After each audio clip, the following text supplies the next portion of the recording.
Hello everyone, mathematics की class में आपका हार्दिक स्वागत है। हम टीजीटी और पीजीटी से संबंधित शॉर्ट ट्रिक का अध्ययन कर रहे हैं।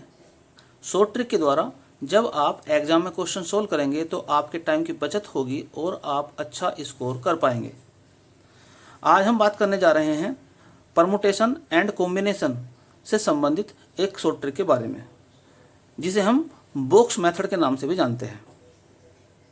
इस ट्रिक से संबंधित एग्जाम में क्वेश्चन आने की पूरी संभावना होती है। जो टीजीटी 2021 का एग्जाम हुआ था उसमें भी इससे संबंधित एक क्वेश्चन आया था। इसके अलावा और भी क्वेश्चन जो कि एग्जाम में आए हुए हैं, जब आप इस ट्रिक से करेंगे तो बहुत ही कम समय में वो क्वेश्चन आसानी से सोल्व हो जाएंगे। तो आप यह वीडियो पूरी ध्यानपूर्वक देखते रहें, अंत तक पूरी वीडियो देखें, और हो सकता है कि इसका सेकंड पार्ट भी बनाना पड़ जाए, तो और जो क्वेश्चन होंगे सेकंड पार्ट में भी आएंगे फिर इसके। तो आइए देखते हैं यह ट्रिक किस प्रकार से काम करती है और किस प्रकार के क्वेश्चनों पर यह ट्रिक लागू होगी। तो जैसे कि पहला क्वेश्चन आपके सामने है, how many numbers of 5 digits can be formed from the numbers 2, 0, 4, 3, 8 when the repetition of digits is not allowed. Question में पूछा गया है कि 5 अंकों की ऐसी कितनी संख्याएं बनाई जा सकती हैं जिसमें 2, 0, 4, 3 और 8 के अंक हों और अंकों की पुनरावृत्ति नहीं होनी चाहिए। तो यहां पर हमें 5 अंकों की एक संख्या बनानी है। तो जितने अंकों की संख्या बनानी हो उतने ही हम बॉक्स बनाते हैं। तो ये 5 बॉक्स मैंने बनाए हैं। 5 अंकों की संख्या बनानी है हमें और 5 ही अंक दिए हुए हैं। तो आप सोचिए जरा कि अगर पहला अंक, ये जो अंक दे रखे हैं, 2 दिया है, 0, 4, 3 और 8, जो हमें संख्याएं बनानी है वो इन्हीं अंकों से बनानी है। इनके अलावा और अंकों का इस्तेमाल नहीं करना है। तो सोच के देखिए, अगर पहला अंक 0 हो जाए, यहां से हम 0 यहां रख देंगे, तो 1, 2, 3, 4 अंकों की संख्या बनेगी, 5 अंक की संख्या नहीं बनेगी। तो कहने का मतलब ये हो गया कि पहला जो बॉक्स है इसमें 0 नहीं हो सकता। तो पहले बॉक्स में 0 नहीं आ सकता। तो अगर 0 नहीं आएगा तो कितने अंक बच गए? 1, 2, 3, 4। इन 4 में से कोई भी अंक पहले बॉक्स में आ सकता है। यानी कि पहले बॉक्स को भरने के 4 तरीके होंगे। तो यहां लिख देंगे 4, फिर मल्टीप्लाई का सिंबल लगाएंगे। अब जो दूसरा बॉक्स है इस पर देखते हैं। इन 4 में से एक अंक तो यहां पर पहले आ गया है, जो 4 अंक थे। अब यहां पर 0 भी आ सकता है। तो टोटल अंक कितने थे? 5 थे। इन 5 में से एक तो पहला आ चुका है, तो शेष कितने रहेंगे? 4 रहेंगे। तो यहां पर लिखेंगे 4। यानी कि दूसरे बॉक्स को भरने के 4 तरीके होंगे, क्योंकि एक डिजिट तो पहला आ चुका ना, इसलिए 4 तरीके होंगे। अब नेक्स्ट बॉक्स की बात करते हैं। एक अंक इसमें आ चुका, एक इसमें आ चुका, 2 अंक इन 5 में से आ चुके हैं। अब केवल 3 अंक रह गए हैं। तो जो तीसरा बॉक्स है इसे भरने के 3 तरीके हैं। तो यहां लिखा जाएगा 3। फिर आगे चलते हैं। अब 3 अंक इस्तेमाल हो चुके हैं इन 5 में से, क्योंकि अंकों की पुनरावृत्ति हो नहीं सकती। तो अब कितने अंक बच गए? 2 बच गए केवल। तो उन 2 में से इस बॉक्स को भरने के कितने तरीके हो जाएंगे? 2। अब लास्ट में 1 अंक बचेगा, तो इस अंतिम बॉक्स को भरने के तरीके हो जाएंगे 1। सबकी मल्टीप्लाई करेंगे तो आ जाएगा 96। तो कहने का अर्थ ये हो गया कि 5 अंकों की 96 यानी कि 96 संख्याएं बनाई जा सकती हैं। तो इस प्रकार से आंसर हो जाएगा इसका ए।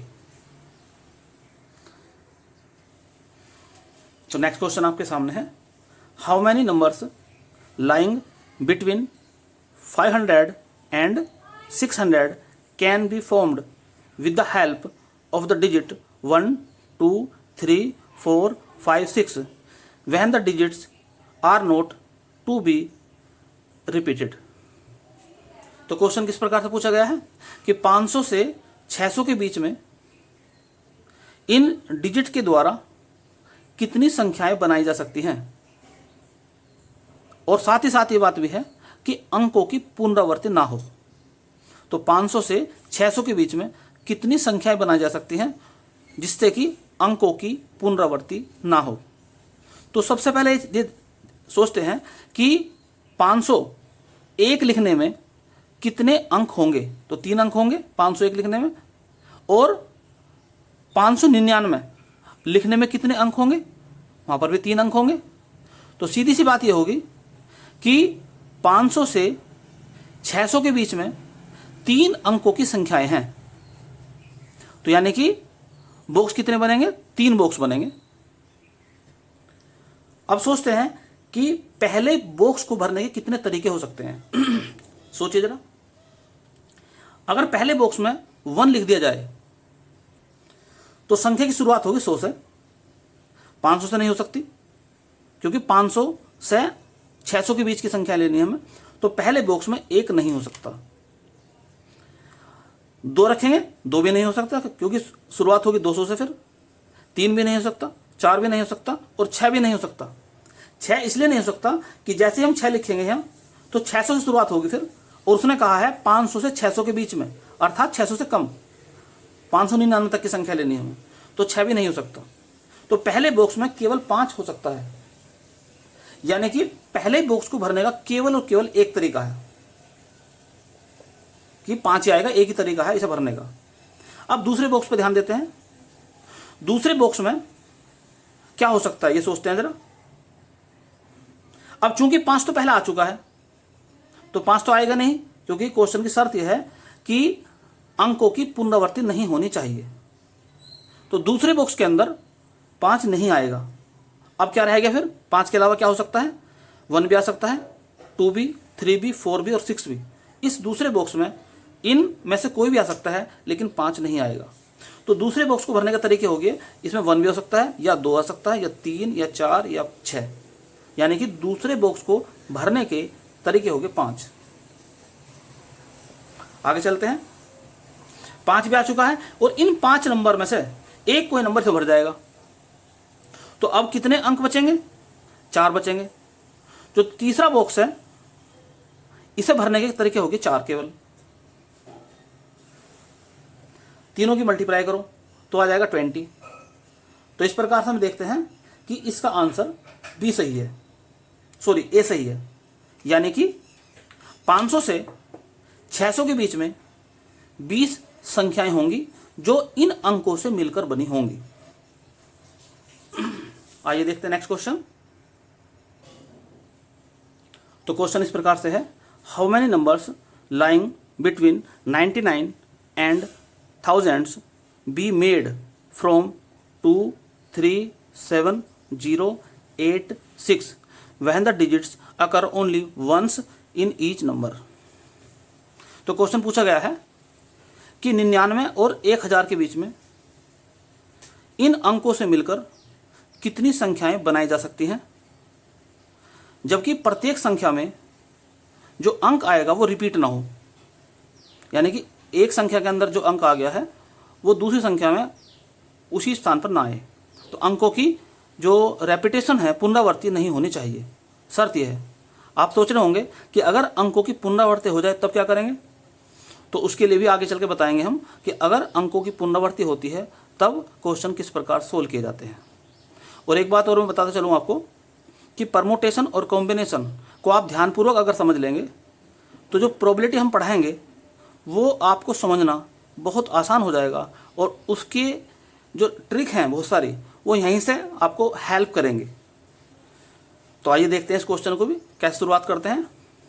तो पूछा गया है कि 99 और 1000 के बीच इन अंकों से मिलकर कितनी संख्याएं बनाई जा सकती हैं। तो जैसे हम देखते हैं कि 99 से ऊपर क्या आएगा, 100 आएगा, और 1000 से एक अंक कम करो तो 999 हो जाएगा। तो 100 में कितने अंक हैं, 3। 999 में कितने अंक हैं, 3। तो कहने का अर्थ ये हो गया कि 99 से 1000 के बीच में जो संख्याएं आएंगी उनमें 3 अंक होंगे। तो जितने अंक होंगे हमें उतने ही बॉक्स बनाने हैं। तो यहां पर हमें बनाने पड़ेंगे 3 बॉक्स। अब जरा सोचते हैं कि पहले बॉक्स में कौन सा अंक आ सकता है। तो देखते हैं ज़रा, तो क्या पहले बॉक्स में 0 आ सकता है? तो अगर हम पहले बॉक्स में 0 रख देंगे तो 2 अंकों की संख्या बनेगी, 3 अंकों की संख्याएं नहीं बनेंगी। तो इसका मतलब हो गया कि पहले बॉक्स में 0 तो आ ही नहीं सकता। तो पहले बॉक्स में क्या नहीं आ सकता? 0 नहीं आ सकता। अब 0 के अलावा कितने अंक बच गए? 1 2 3 4 5। तो पहले बॉक्स में इन 5 अंकों में से ही कोई सा अंक यहां पर लिखा जाएगा। जैसे मान लो पहले बॉक्स में अगर मैं 2 लिख दूं तो संख्या बनेगी 200 या 200 से ऊपर वाली संख्या बनेगी, यानी कि वो संख्या जो होगी वो 99 और 1000 के बीच की होगी। इसी प्रकार से अगर पहले बॉक्स में मैं 3 रख दूं तो संख्या की शुरुआत होगी 300 से, तो वो संख्या भी जो बनाएंगे हम वो 99 और 1000 के बीच बन सकती है। ऐसे ही 7 भरने पर 700 शुरुआत होगी, 8 रखने पर 800 शुरुआत होगी, 6 रखने पर 600 शुरुआत होगी। लेकिन 0 रखने पर शुरुआत होगी, जो यहाँ से शुरुआत बनेगी वो 0 से, तो 2 अंक वाली संख्या बनेगी, 3 वाली नहीं बन सकती। तो यानी कि पहले बॉक्स को भरने के तरीके हो गए 1 2 3 4 5। इन 5 अंक में से कोई सा भी अंक पहले बॉक्स में भरा जा सकता है, यानी कि पहले बॉक्स को भरने के 5 तरीके हो गए। तो यहाँ पर लिखेंगे 5। अब देखते हैं, अब दूसरे बॉक्स के लिए, दूसरे बॉक्स में 0 भी आ सकता है। तो यानी कि पहले बॉक्स को भरने के यहाँ पर जो है 6 अंक हमें कौन सा भरना है ये इन पर डिपेंड करता है। लेकिन 1 अंक पहला आ चुका है, इन 6 में से 1 अंक पहला आ चुका है, तो अब हमारे पास में अंक बचते हैं 5। तो दूसरे बॉक्स को भरने के तरीके हो गए 5, क्योंकि 1 अंक इस पहले बॉक्स में आ जाएगा 0 के अलावा। तो दूसरे बॉक्स को भरने के तरीके हो गए 5। अब अंक कितने थे हमारे पास में? 6 अंक थे। 1 अंक पहले बॉक्स में आ चुका, 1 अंक दूसरे बॉक्स में आ चुका। अब अंक बचते हैं कुल 4। तो दूसरे यानी कि तीसरे बॉक्स को भरने के जो तरीके हो जाएंगे वो हो जाएंगे 4। तो इसकी अगर हम मल्टीप्लाई कर दें तो कितना आ जाएगा? 100। तो यानी कि इसका जो है ए ऑप्शन सही है। तो आपको ये बात समझ में पूरी आ गई होगी। आइए देखते हैं नेक्स्ट क्वेश्चन। तो नेक्स्ट क्वेश्चन आपके सामने है। क्वेश्चन इस प्रकार से है, how many numbers can be made with the digit 3 4 5 6 7 8 lying between 3000 and 4000 which are divisible by 5 while repetition of any digits is not allowed in any number। तो question में पूछा गया है कि 3000 से 4000 के बीच में इन अंकों से मिलकर कितनी संख्याएं बनाई जा सकती हैं जो कि 5 से विभाजित हो और अंकों की पुनरावृत्ति ना हो। तो ऐसी हमें संख्याएं बनानी है। तो आइए देखते हैं। जैसे लिखा है 3000 से शुरुआत करनी है हमें, तो 3001 भी हो सकता है। तो अंक कितने हो जाएंगे? 4। इसी प्रकार से अगर 4000 से कम संख्याओं की हम बात करें तो हो जाएगा 3999। तो उसके अंदर भी अंक कितने होंगे? 4 अंक होंगे। तो कहने का अर्थ ये हो गया कि 4 अंकों की संख्या बनानी है, इसलिए हमें बॉक्स भी 4 ही बनाने पड़ेंगे। तो ये 4 बॉक्स बना दिए गए हैं। पहले बॉक्स में देखते हैं क्या आ सकता है। पहले बॉक्स में 3 आ जाएगा, तो 3000 शुरुआत गिनती होगी। 4 आ जाएगा, 4 से शुरुआत होगी। 5 आ जाएगा, 5 से, 6 से, 7 से। लेकिन हमें शुरुआत जो होनी है 3001 से शुरुआत करनी है, यानी कि नंबर जो है वो 4000 से ऊपर नहीं हो सकता और 3000 से कम नहीं हो सकता। तो पहला जो बॉक्स है इसमें केवल और केवल 3 ही आ सकता है, क्योंकि 4 अगर लिख देंगे तो 4000 शुरुआत हो जाएगी। 5 अगर लिख देंगे तो 5000 से शुरुआत होगी। 6 अगर लिखेंगे तो 6000 से शुरुआत होगी। 7 अगर लिखेंगे 7000 से शुरुआत होगी। 8 अगर लिखेंगे तो 8000 से शुरुआत होगी। लेकिन नंबर आना है 3000 और 4000 के बीच वाला। तो इसलिए पहले बॉक्स में 3 आ सकता है, इसके अलावा कोई और अंक नहीं आ सकता। तो कहने का अर्थ ये हो गया, पहले बॉक्स को भरने का केवल और केवल एक तरीका है। अब दूसरी बात पर गौर करते हैं, क्योंकि संख्याएं हमें ऐसी लेनी है जो 5 से विभाजित हो जाती हूं। तो 5 से विभाजित होने वाली संख्याएं होती हैं कि अगर कोई संख्या 5 से विभाजित है तो उसके अंतिम अंक या तो 5 होगा या 0 होगा, लेकिन 0 इसमें है ही नहीं कहीं भी, तो उसका अंतिम अंक होना चाहिए 5। तो अंतिम अंक क्या होना चाहिए उस संख्या का? 5। कहने का अर्थ ये हो गया कि जो अंतिम बॉक्स है इसे भरने का भी केवल और केवल एक तरीका है, यानी कि अंतिम बॉक्स में 5 ही आना चाहिए, तभी वो संख्या 5 से विभाजित होगी। 5 के अलावा अगर इनमें से कोई और संख्या यहाँ पर लिख देंगे तो वह संख्या 5 से विभाजित नहीं होगी।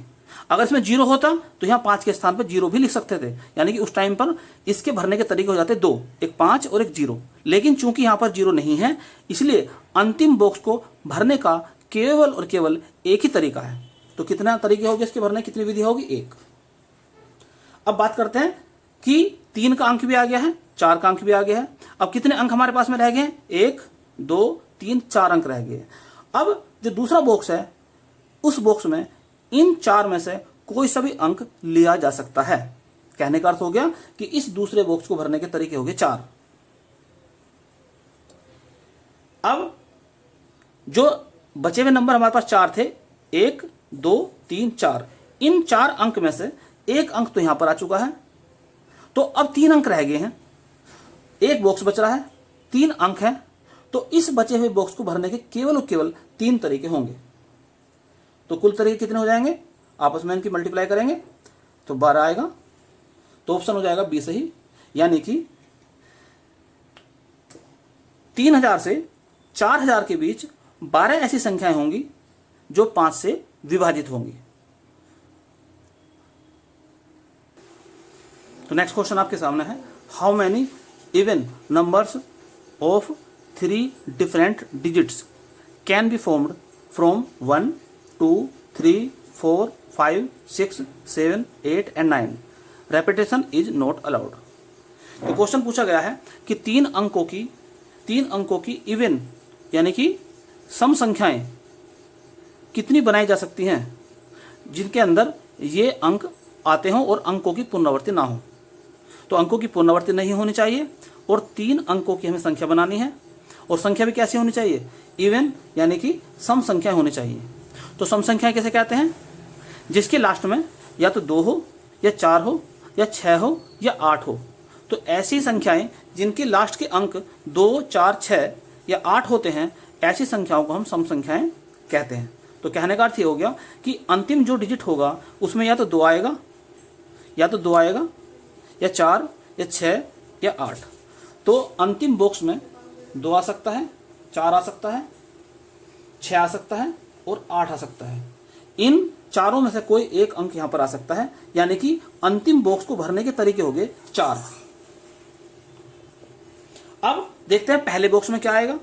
अब पहले बॉक्स में जो हमारे पास में 9 अंक हैं, इनमें से कोई सा अंक आ सकता है, लेकिन एक अंक यहां पर आ चुका है, एक अंक तो पहला आ चुका है। तो जो पहला बॉक्स है इसमें संख्या बची हमारे पास में, अंक बचे हमारे पास में 8। तो उन 8 अंक में से कोई सा अंक भी यहां पर आ सकता है, क्योंकि एक अंक तो यहां पर आ गया है, आएगा जरूर। तो यहां पर जो अंक होंगे, जो बचे हुए अंक हमारे पास में है 8 हैं, तो पहले बॉक्स को भरने के तरीके होंगे 8। अब दूसरे बॉक्स के बारे में देखते हैं कि पहले बॉक्स को भरने के 8 तरीके होंगे, यानी कि इनमें से एक नंबर तो यहां पर आ जाएगा और एक नंबर यहां पर आ जाएगा। तो 2 नंबर तो फिक्स हो चुके हैं। अब कितने रह गए हैं? केवल 7 नंबर रह गए हैं। तो दूसरे बॉक्स को भरने के तरीके हो जाएंगे 7। तो मल्टीप्लाई करने के बाद में यह आ जाएगा 224। तो इसका ऑप्शन हो जाएगा ए सही। तो उम्मीद करता हूं कि यह ट्रिक आपको अच्छी तरह समझ में आ गई होगी। इसी प्रकार के क्वेश्चन आप अपनी बुक से करें और इसका अभ्यास करें। नेक्स्ट वीडियो में हम आपको बताएंगे कि अगर अंकों की पुनरावृत्ति हो, यानी कि रेपिटेशन हो, अंकों का डिजिट की रेपिटेशन अगर हो, तब उस प्रॉब्लम को किस प्रकार सोल्व किया जाएगा। तो नेक्स्ट वीडियो में हम वे सारे क्वेश्चन लेंगे जो कि अभी तक एग्जाम में आए हुए हैं, वे भी क्वेश्चन ले जाएंगे, और वे भी क्वेश्चन लेंगे जिनमें अंकों की पुनरावृत्ति होगी। तो इस वीडियो में केवल इतना ही। यदि यह वीडियो आपको पसंद आई हो तो इसे लाइक, शेयर और कमेंट्स भी करें, और यदि अभी तक आपने चैनल को सब्सक्राइब नहीं किया है तो चैनल को सब्सक्राइब कर लें। साथ ही साथ बेल आइकन का बटन भी दबा दें, ताकि समय समय पर आपको नई नई जानकारियों की सूचना मिल सके। धन्यवाद।